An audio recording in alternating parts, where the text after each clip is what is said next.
Live. Okay. What's going on? 870 Polo. What's going on, bro?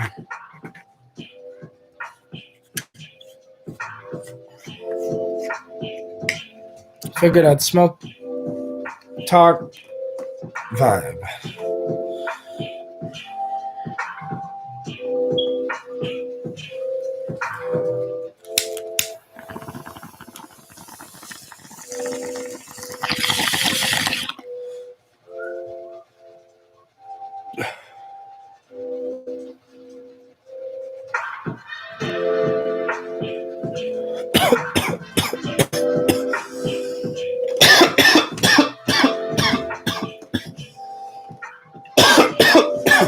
Geek Links, what's going on? How's everyone doing today?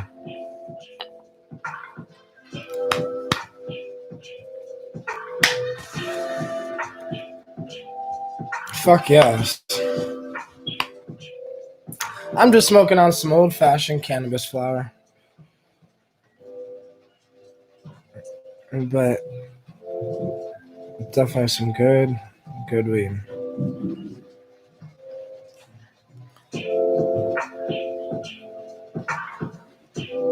Geek Link says, I think I'm going to take shrooms tonight. I have 4 grams. That'd be dope, bro. I have like this new profound respect and appreciation and love for the mushrooms that I didn't have before. It's just like, yeah. And after everything I've been doing lately,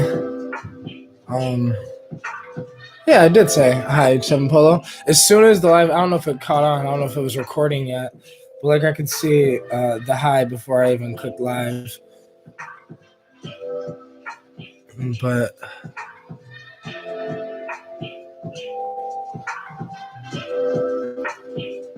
I just hope everyone's doing a good job, having a good day and doing their thing. I had past couple of days, I've had a late start to my days. I've been going in too hard lately. One thing I've noticed is mushrooms, very spiritual. I guess the half synthetic psychedelics and the synthetic psychedelics are a little less quote unquote spiritual, but I've just been living, having fun, learning, exploring. Well, yes says every day is a good day, bro. Fuck yeah, it's a good perspective. I agree with you on that. Yeah, even on a bad day, I'll find a way by the end of it to find something good in it.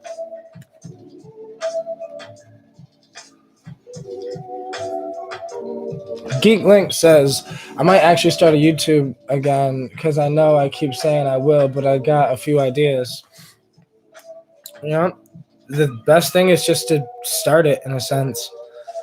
Because in the future, it might not be YouTube that we upload to, but it's good to start, just by starting. So.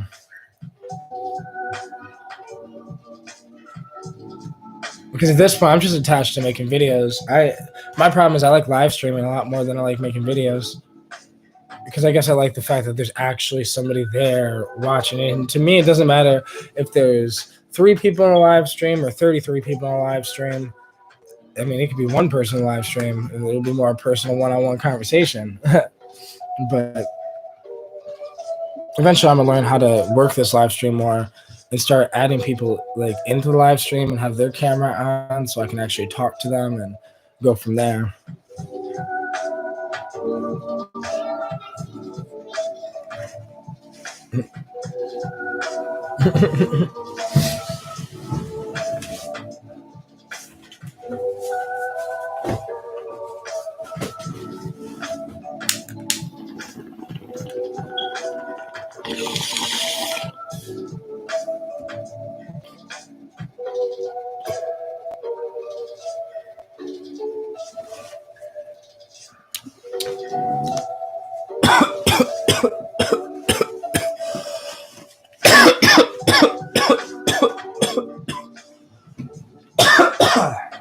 Damn. Well, if you miss making videos, bro, you should definitely make videos. Because that was my thing. When I don't make videos for a long time, it starts to bother me. Like I'll generally start to get slightly bothered because I have all this shit flowing through my head all goddamn day, and you know, like I said, I've been attached to live streaming lately, but making videos is pretty dope though too. Because like when I have ideas, I can put my ideas out into a video in a sense. But um, man, I learned a lot about life lately. I learned that not everything is as black and white, good as bad as you can say it is.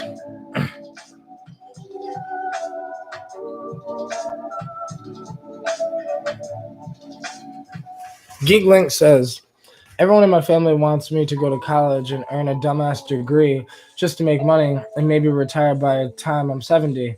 I just want to do my own thing, man. I've been stressing lately. And they said, sorry to vent, dog. Now you're good, bro. Because, hold on.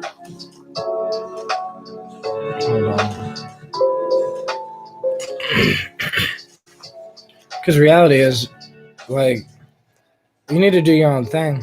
And, you need to generally ask yourself, would you be happier doing something you love but making less money, or doing something you hate making a lot of money? Because I know everyone comes to this thought in their head at one time in life, because we all have parents that say you need to go to college, you need to get a degree, get a career, get this, be good, because our parents want us to do quote unquote good.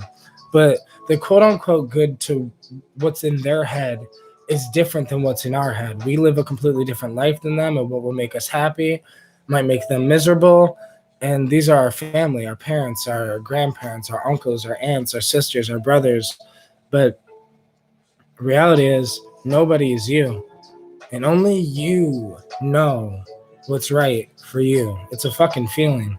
And like the life I live, generally, it feels right. That's why don't care what other people think about how I live my life or whatever, because I'm a lot happier now than I used to be.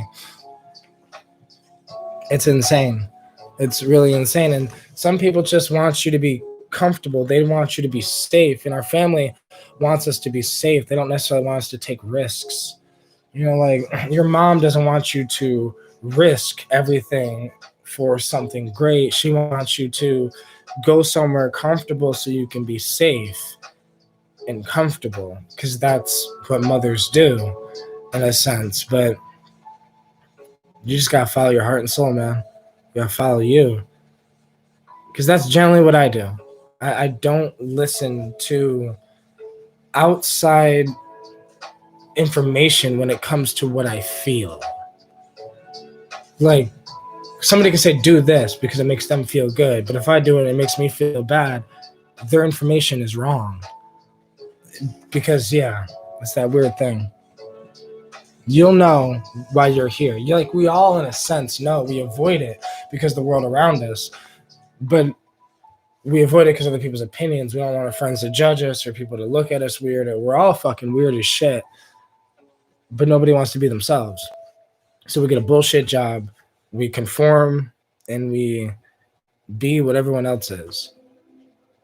It's much better to be yourself. You'll feel better, and you'll die much more peacefully. That's the way I look at shit. I don't know. I generally think about my death in a motivating, positive way, where it's like, that's what motivates me. Not what my parents think of me, not what my friends think of me, not how much money I'm going to have at the end, but how peaceful will I be on my deathbed? That's a real question. My goal is to be as peaceful as possible, because I did as many things as I could possibly do that was in my head.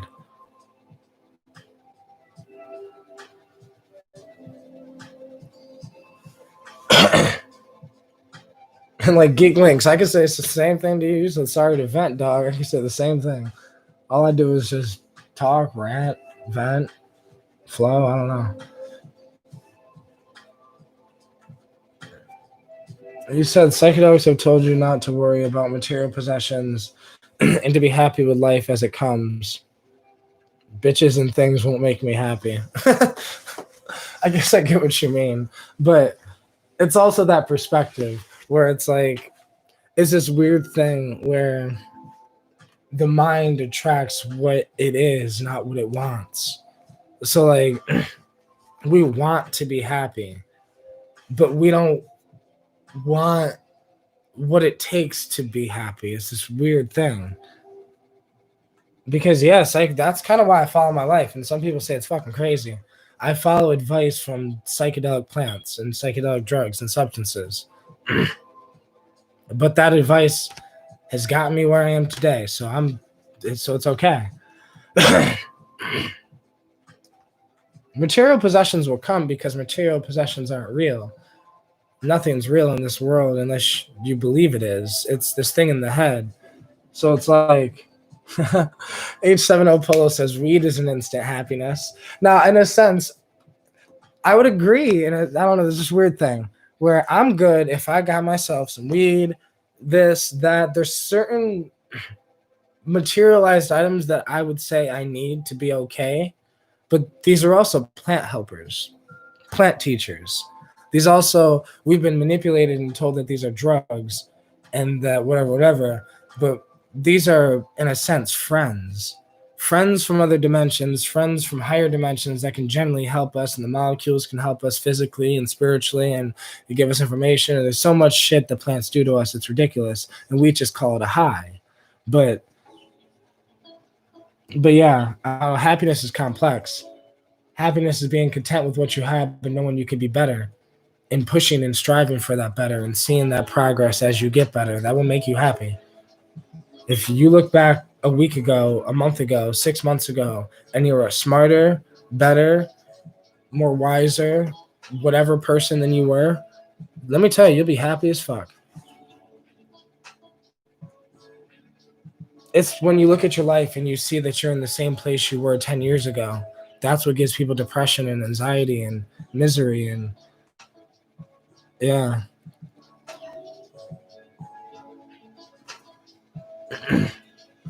Geeklink says, I have an idea to grow herbs and start an online store. I can make tinctures and vape products. Bro, if you have an idea, do it. Immediately do it. Like, the problem with all of us, and if you have the means to do it, do it. Like, I have so many ideas, but I don't have enough funding to do my ideas. So I'm doing every idea I can at a time, one at a time, as I start getting funding, as I start getting there. You need to immediately do it. Like, I mean, as soon as tomorrow, today, tonight, start the website, start the thing, go to Wix.com, go to wherever you need to do to fucking start the shit, do it, figure things out, get the product, start making the tinctures, start doing it, start the website, drop it, boom. Get the DBA or LLC, whatever you need to do, and then boom. Because I think that's the thing. We all have ideas. So many of us don't act on those ideas because we get scared. Because I'm guarantee it. But just like me, I was the only one in my family, in a sense, that like said, "Oh, I want to start a business. I want to start an online business." And because I didn't finish high school, I didn't get my GED, I don't have any of that. Everyone kind of laughed.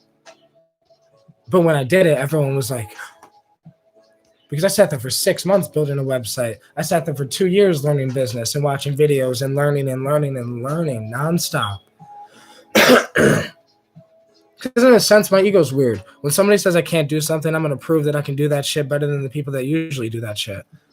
Like, I'm like one of those. And it's motivated me enough to keep boom, boom, boom, boom. Because some people look at it as when your family says, you fucking can't do that. Go get a job, be safe, yada, yada, yada. Some people will actually go get a normal job and will actually go to college and will actually go do that shit. Other people tell their family, fuck off. I'm going to be me and I'm going to be free. And that's kind of what I've always had that attitude where it's me. Nobody knows me like I know me. So just be you. Do your thing. And try every idea you can. Every idea. That's why I record almost every video idea I can and say everything in my mind.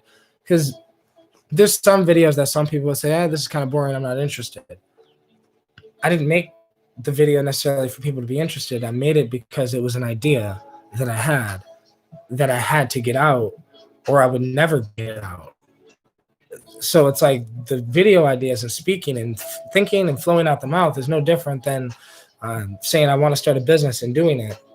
These are things that we come up in the imagination, and then we spit it out and manifest it into the physical world. We sing objects into creation. Literally, we are thinking these objects and we bring it out into the real world. Problem is, there's a lot more ideas in the imagination than in the real world, because a lot of people die with their imagination, never ever speaking it out to anybody. How many songs do people have in their head that never get recorded? How many ideas? How many new ideas for chairs or beds or technology or microphones or this or that do we have that people just never do? Because, yeah.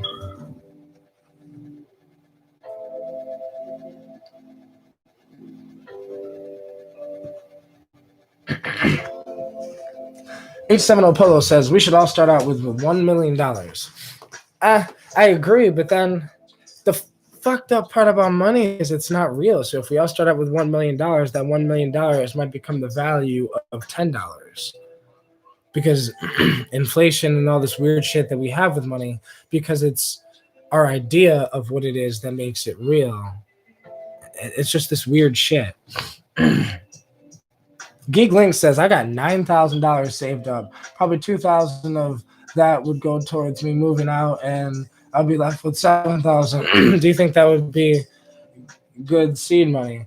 See, this is the issue. No offense, but I think the issue with a lot of people is I started my business with $200 because I have been broke my whole life. Food stamps, that type shit, my whole entire life. It's been like I basically grew up just my mom. So like I kind of didn't have much. And I had a poor man's mindset my whole entire fucking life until like 7-8 months ago.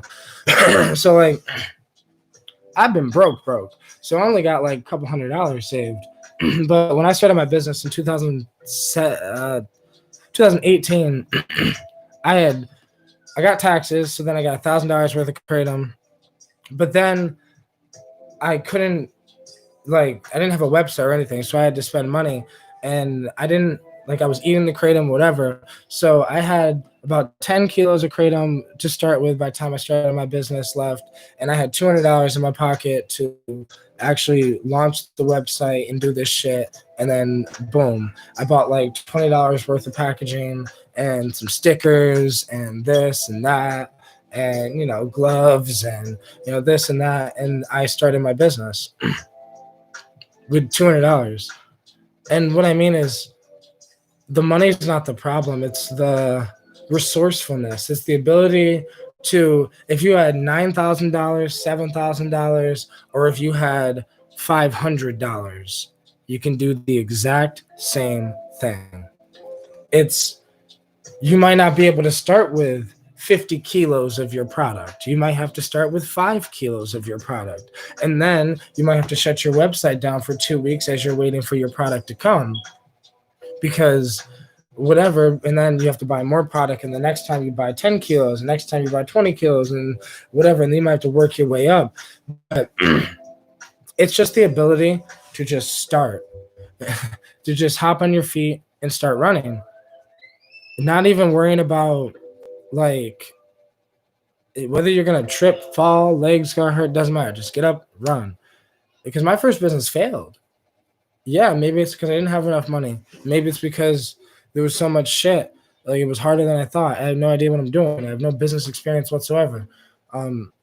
But like, my first business failed and I became homeless. So I guess what I'm saying is, just figure out what you need altogether to just get it started, not get it like, you're just starting. Amazon started out in a garage. So like one of those situations. Start from the bottom and then make your way up.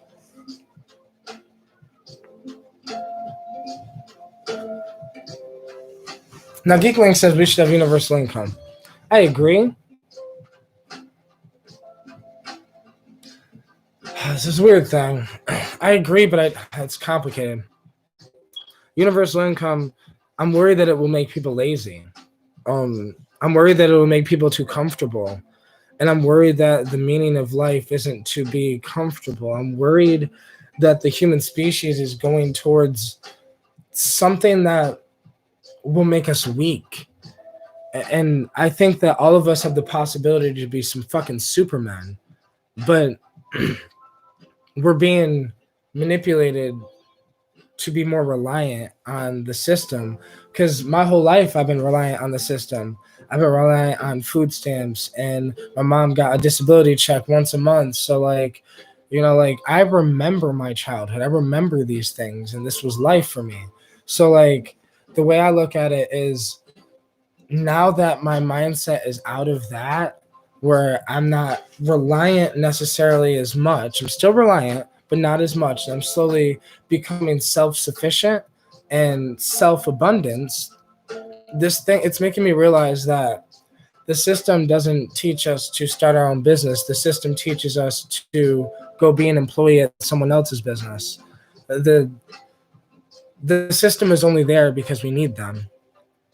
We would freak out. Like, we all say fuck the government, but we would freak the fuck out if they left us.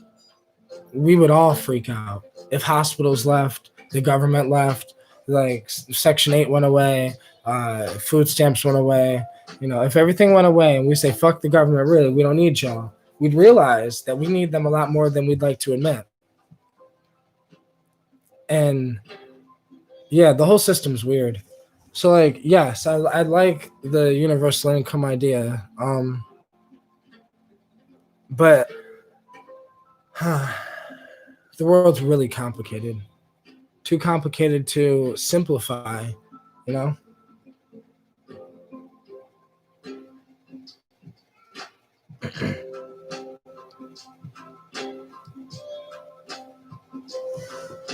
Especially for times like that. I like even not play.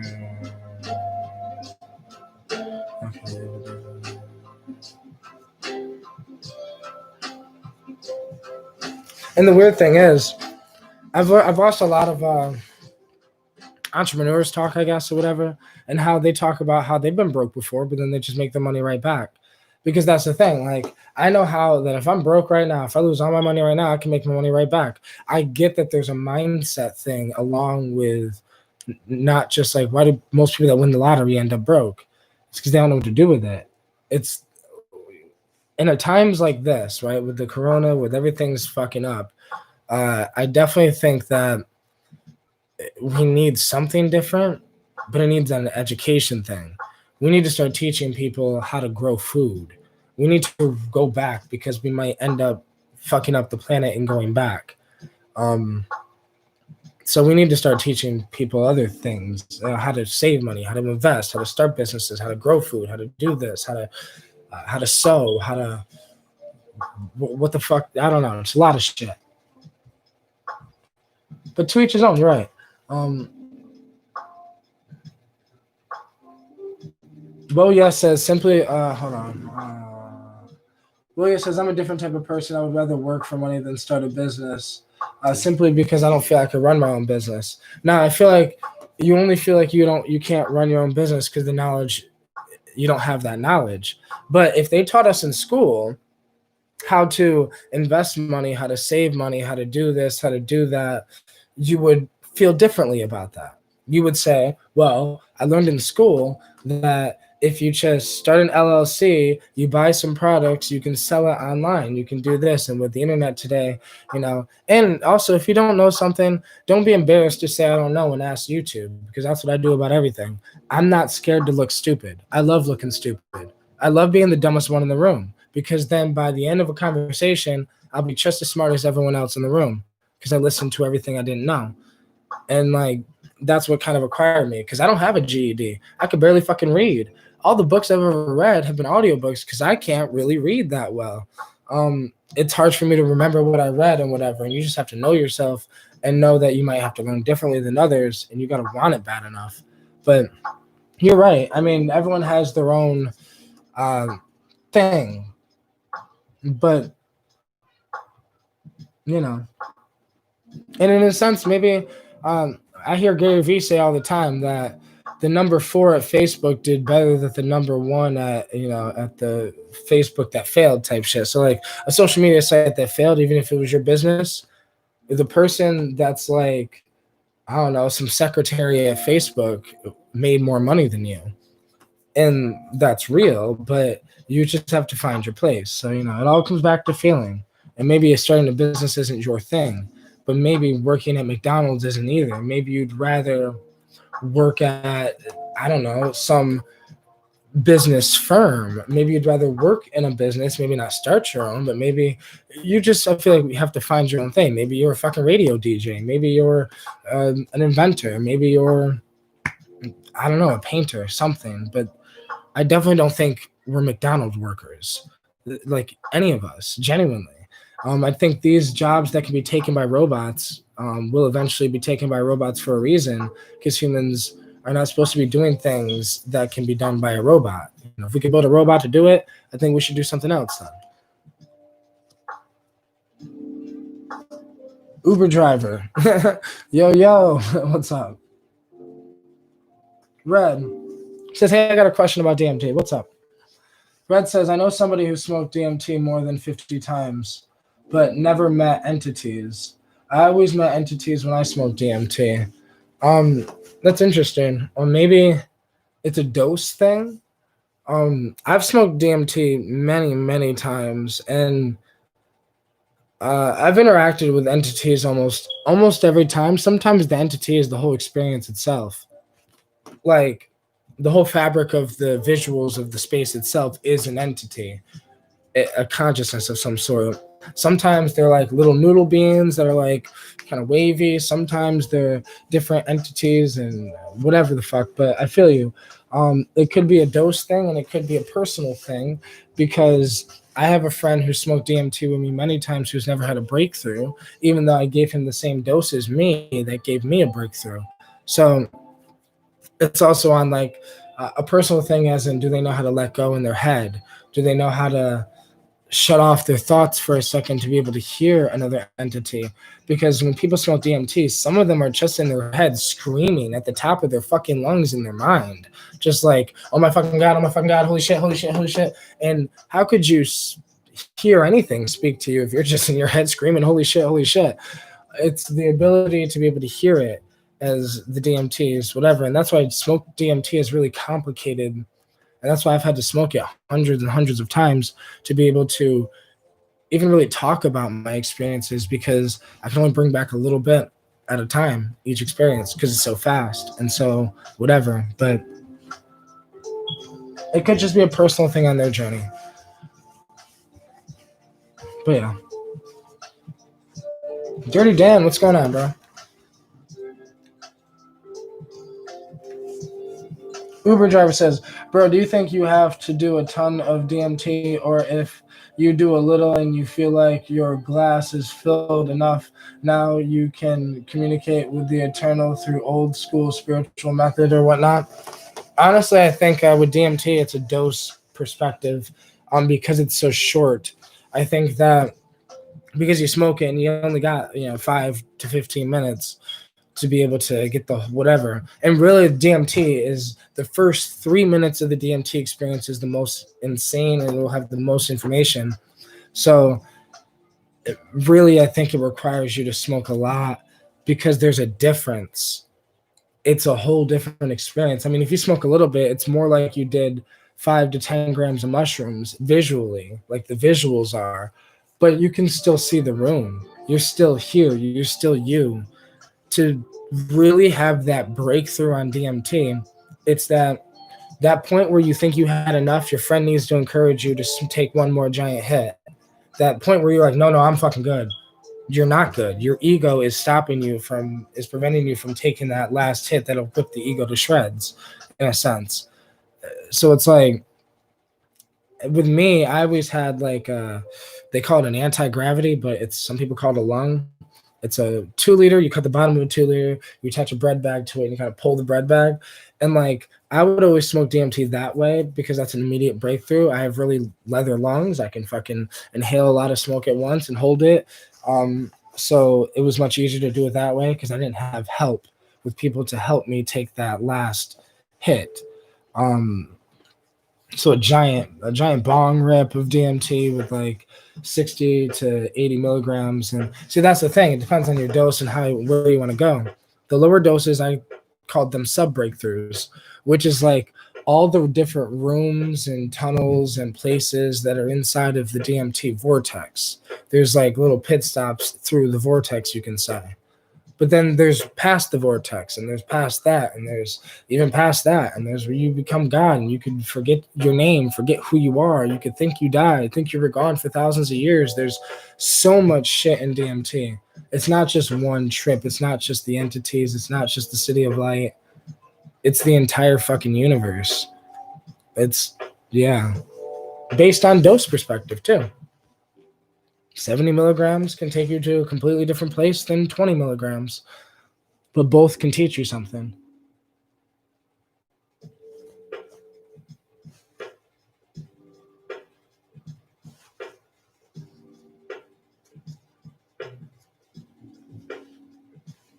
Well, yes says, I want to grow CBD hemp flower, or when it's legal in my state, cannabis. I feel you on that. I had a friend that has a license to grow CBD hemp flower, and he might be getting like another license with a farmer in the next 2 months. So I'll be trimming CBD flower again. That'll be dope. But yeah.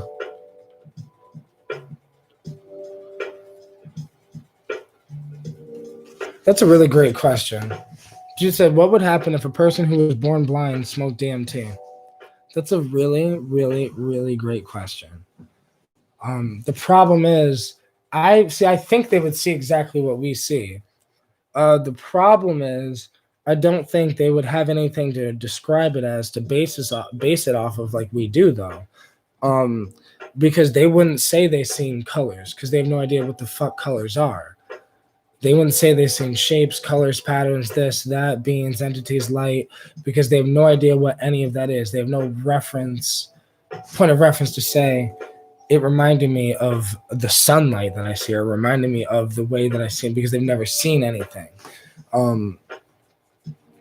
So I definitely think it would shock them past the point of that we are shocked. It's that whole thing where they've never seen anything, and then you see that.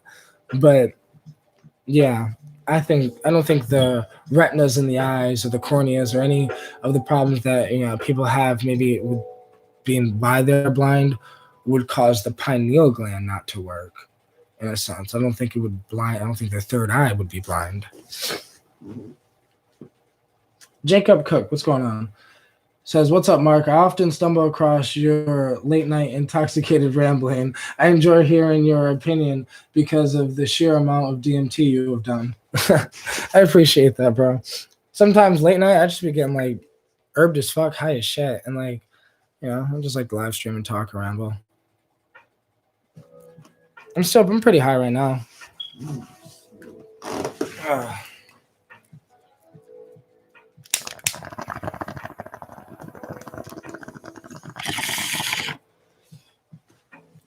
Soma Alchemy, what's going on?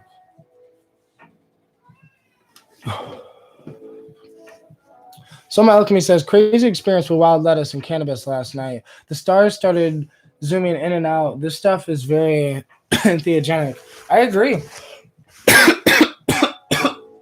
Because I had that similar effect laying right the fuck here. I was laying here one time, smoked a shit ton of wild lettuce and cannabis, and just laid here. And it was like I was slightly dissociated from, I don't know how to explain it. It was definitely on some spiritual shit. But I think it's hard to get it to work.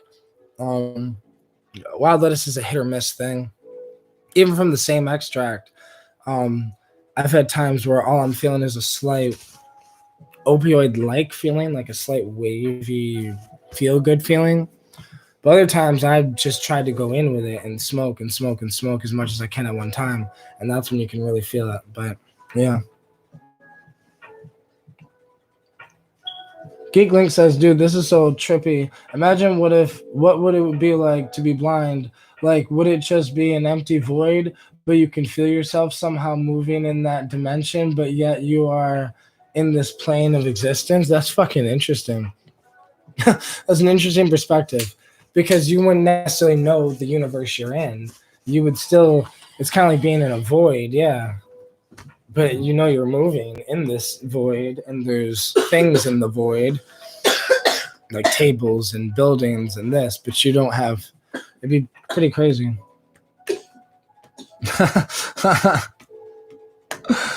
He says, I don't know, I'm high as fuck. Fuck yeah. Red says, I'm on a tolerance break for 2 weeks. Tolerance break from what? Cannabis? Because I'm on a tolerance break from LSD and MDMA. Because I've been going in lately, and like to the point where I don't really have many visuals. So like, because I don't really have many visuals right now when I take L, I'm just gonna take a break. And then with MDMA, I was watching this video from CG Kid. It kind of worried me.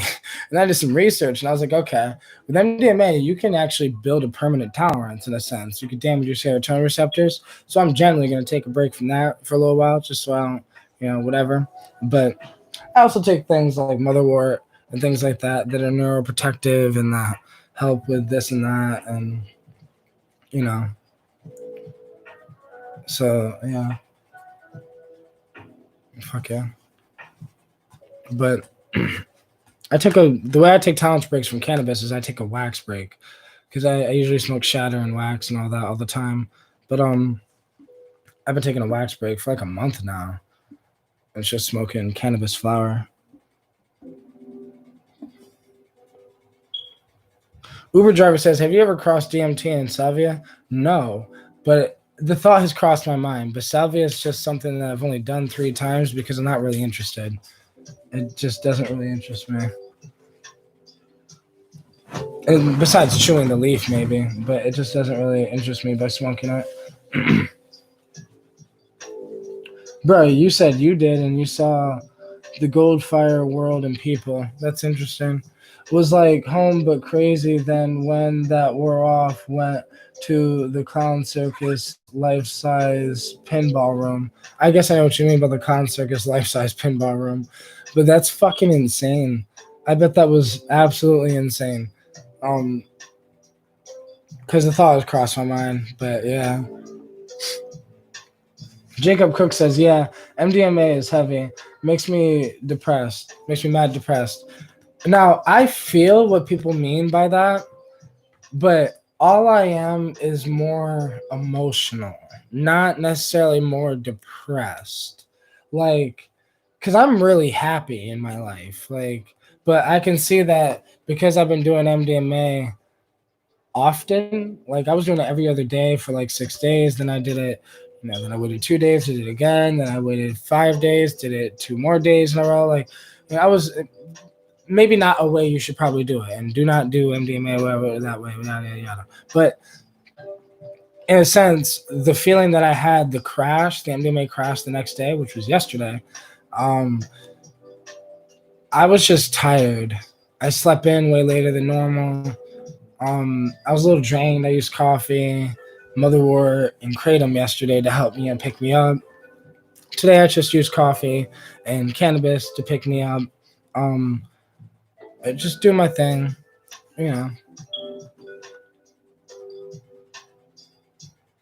But I can definitely feel more emotional. If I watch a show and somebody's crying over something, and if I've been watching the show for a while, I'll probably start feeling like I want to cry. It's one of those things. But I really like MDMA for that, in a sense. It's like humans need to be more emotional creatures. Men are, especially men, the male species is so like sometimes I'm too sometimes, and like MDMA taught me something that I didn't think I needed to relearn, I guess, which is even when I'm not tripping, even when I'm not whatever, I need to just more. Like, I don't know. Sometimes I do stressful things. I have to go to work. I have to do this. I have to do that. But MDMA reminded me that the humans in my life that I have in my life now are some of the most amazing humans ever. And I'm grateful they're in my life and more appreciative of them. And there's just this weird thing. And it's like, yeah. So MDMA is very opening. Because yeah, like Soma Alchemy says, MDMA is best in low doses for me, very heart opening. Right. See, I've never even done, to be real, I've never even done 200 milligrams. I mean, this is some pure MDMA, but did, I think 175 was the most I've done at once. We candy flip 2 days ago. Yeah, I always, usually redose just once. So, yeah. Red says, have you ever heard of Ormus? Ormus was an amazing thing I tried in 2018. And the Ormus I had was pure. Like, pure Ormus. Tasted slightly almost metallic-like in a sense. It was powdered Ormus. It was not watered down. It wasn't salted down because some people get Ormus from salt. The company I got Ormus from, apparently they don't get it from salt. They have a scientist or some fucking lab or whatever. They make it in a giant lab. But I don't know. It was amazing. My Ormus was mixed with, it was monoatomic gold and monoatomic platinum. It was 50-50. It was rose gold, monoatomic gold. And yeah, it was a really nice psychedelic-ish loving type vibe. I felt more connected in my head, more connected in my mind, more connected to my memories, more connected in the world. I don't know how to explain it. To me, it felt like a microdose, and because I had the like powder, and when you tasted it, I mean, if you taste Ormus, if you have powdered Ormus and you taste it, and it's a little salty, it's not that the Ormus is whatever. It's just the Ormus still has slight residual things from the salt in it.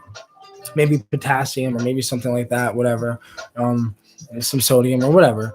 But like I said, the Ormus I had was like so pure that when I tasted it, it felt slightly metallic in a sense, but I don't know how to explain it. It had no salty flavor. Just a bland something. But I took 200 milligrams, 400 milligrams. I think the most I took was like 500 milligrams, which was kind of interesting. It just had a interesting vibe to it.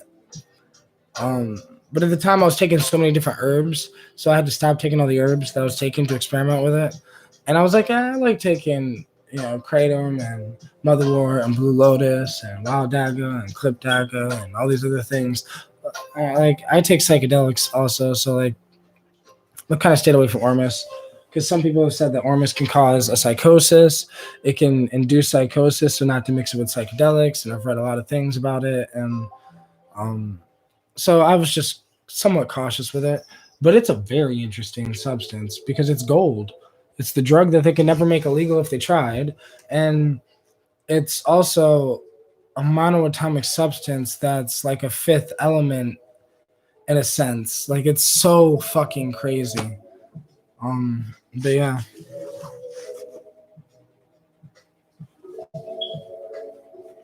Some Alchemy says, check out the Ormus Facebook group, bro. So many trip reports. Word. I wrote a trip report on Ormus on a DMT World. There's a social media site called DMT World, and I'm on there. Mark Dreams 25. But I made my first written trip report was Ormus. But yeah.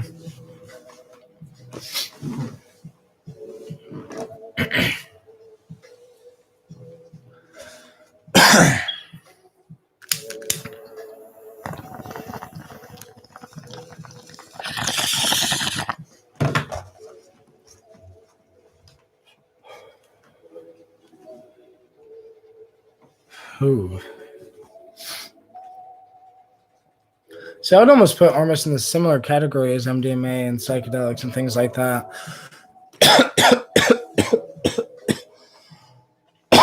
Just a lot more subtle.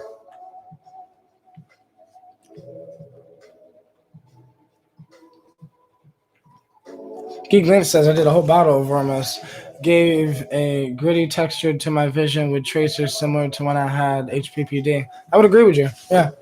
The 500 milligrams of the pure ormus powder did about that too. Um, yeah, had like an HPPD slash microdose type vibe to it.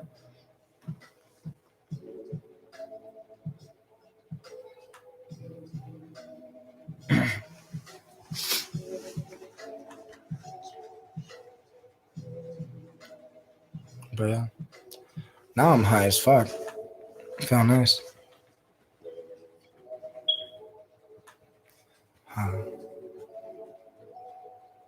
I've learned a lot this summer.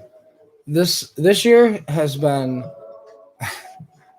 I'm sorry that the coronavirus is here, but this year has been one of my best years on this fucking planet because I explored with my like I made it sure that this year was the year of exploration for me. In 2014, when I first started my psychedelic journey, I was exploring. I was curious because I didn't know shit. And then somewhere you lose your curiosity because you think you know something. But then I reminded myself I don't know shit. So like, yeah. So I started learning, doing things I haven't done before, learning things that never learned before. Life is interesting. Dirty Dan, what's been going on, bro? Says life has been pretty off lately.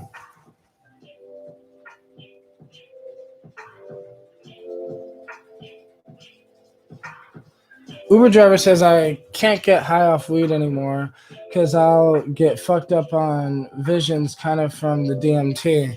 What do you mean? Like, now when I was doing DMT a lot, I would smoke weed. I mean, even certain psychedelics, if you do psychedelics a lot and then you smoke weed, you'll have slight HPPD effects. Now, that's just because, pretty sure it's just because your serotonin receptors have been going off and off and off. And, because that happens to me all the time. Now, I'm used to HPPD, so it doesn't bother me. Because I know it goes away about 2 weeks after I'm, take a break from psychedelics. And this is just my body chemistry. I know me. So, like, I don't know. Some people's HPPD lasts for 6 months. But mine, I just know my way in my mind and what my mind can handle with psychedelics and how much they can handle. So it's this weird thing where, I also know that that's why I was using motherwort yesterday because I used MDMA a lot. So motherwort has neuroprotective molecules in it and heart protective molecules and this and that. And I was using Blue Lotus because Blue Lotus has a natural antipsychotic in it. Okay. So I was just realizing that, if I'm going to use psychedelics, I'm going to balance it with using herbs and I'm going to balance it with this and that. And that's just, that's just how I've been doing this. And I've just been learning a lot. And yeah.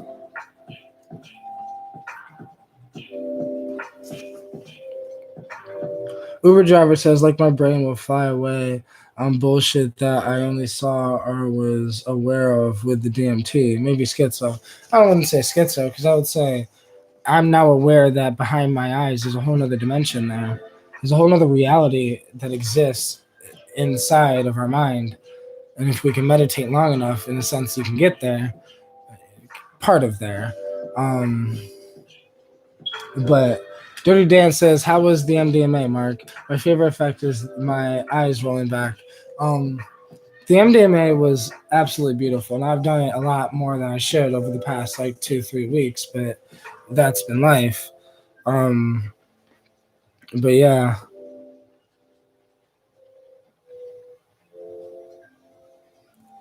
I don't know. My favorite effect was honestly, now I'm more connected to, I don't know, my girl. She has kids. We have a family. We're starting a family. We're doing this. We're connecting. We're going to be moving soon, getting our own house together. The more connectivity that I feel to the people around me, even after I'm not on the MDMA, is pretty interesting to me. But yeah. And it's like I've always felt like I was an empathetic person. But now I just feel like me and her are way more connected now. It's insane. But yeah. And the rolling's great though. Don't get me wrong, rolling's great. I also smoke weed every time I roll. Yeah. But I'm gonna hit this bong one last time, and then probably gonna get up out of here.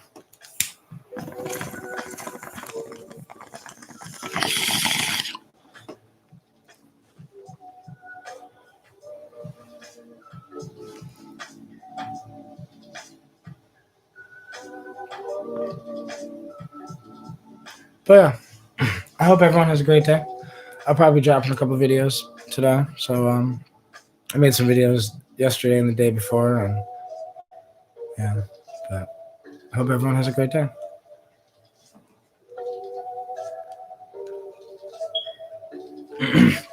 Last thing I'll read though, because I agree with this 100%. Jacob Cook says, for sure, I have no interest in coke, meth, heroin, or any of those. If a drug cannot teach me something or make me feel some connection, I don't bother.